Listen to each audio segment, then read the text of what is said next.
This is a simple and delicious crispy baked chicken recipe. In our house we call it crouton chicken.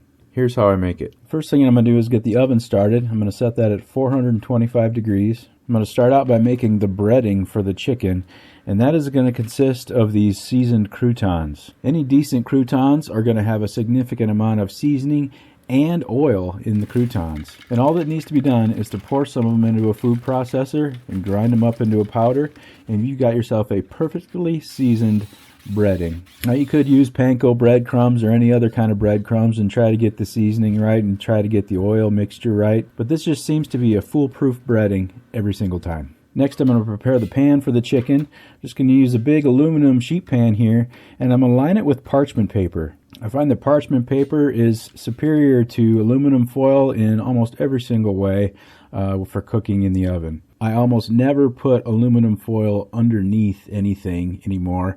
It's going to be parchment paper underneath, and I'll use aluminum foil for putting over top of things when I need to. But this provides the perfect non-stick surface so your chicken won't stick to the pan. The chicken I'm going to be using for this recipe tonight are chicken breast tenderloins. This is that little piece of meat that kind of hides inside the chicken breast under the main outer part of the meat of the chicken breast. Obviously you could use whole chicken breasts and cut them into smaller pieces like this, or chicken thighs would work good as well. And I'm just going to start coating these chicken pieces with those crouton crumbs that we created earlier. I have dried off the chicken a little bit, but I do want the chicken to be a little bit wet. I don't need it to be completely dry.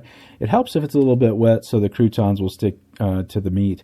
I don't do any dipping of the meat in egg or milk or anything else really. I find that the crouton crumbs stick just fine without any help. But the key to this is to take some crumbs from the bottom and bring it up to the top and then pack them down onto the meat with my fingertips. And then instead of shaking that excess off, I just keep that piece of meat horizontal and leave that layer on there. That's going to be our nice crispy, flavorful crust on top. We're not going to need to flip these in the oven or anything like that. Once we put these on the pan, that's how they're going to stay until we serve them up. Sometimes after I've got all the chicken pieces on the pan, I'll even go in and add some more crumbs onto each little piece and make little piles of these crumbs on the top. But this goes pretty quick. As you can see, I'm making quite a few pieces here because we like leftovers in our house. And in the 425 oven, those go. Those are going to cook in the oven for a full 30 minutes.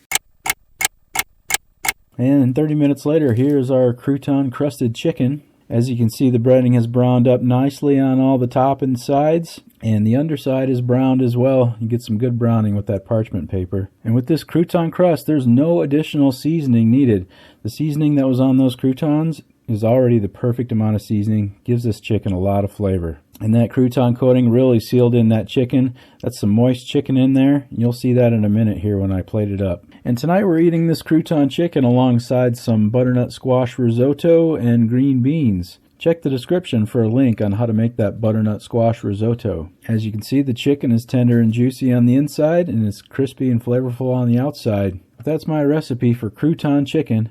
I hope you found that useful. Thanks for watching. I appreciate it. See you on the next one.